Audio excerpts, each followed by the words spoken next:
Chapter 10. A Royal Pardon. The morning sun broke over the Thames, casting a golden glow on the White Tower as Nancy, Jamie, and Carson Drew stood in the constable's private office.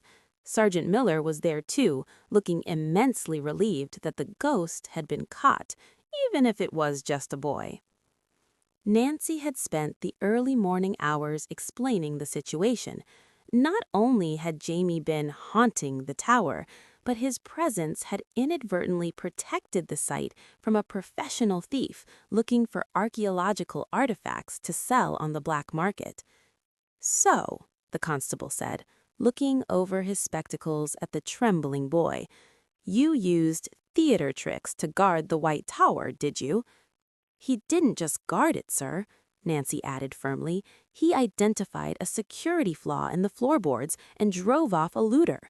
In the States, we'd call that civilian assistance." Carson Drew stepped forward, resting a hand on Nancy's shoulder. "I've spoken with a colleague here in London.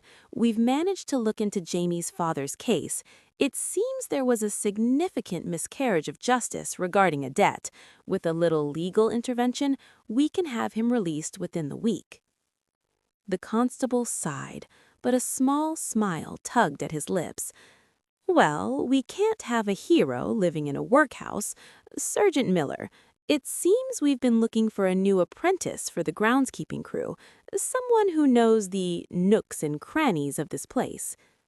Miller grinned, tipping his cap to Nancy. "I think the lad will do just fine, sir."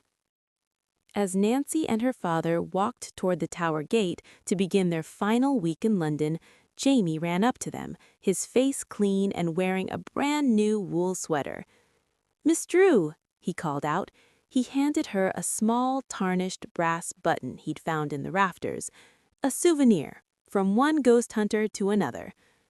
Nancy tucked the button into her pocket, her blue eyes bright.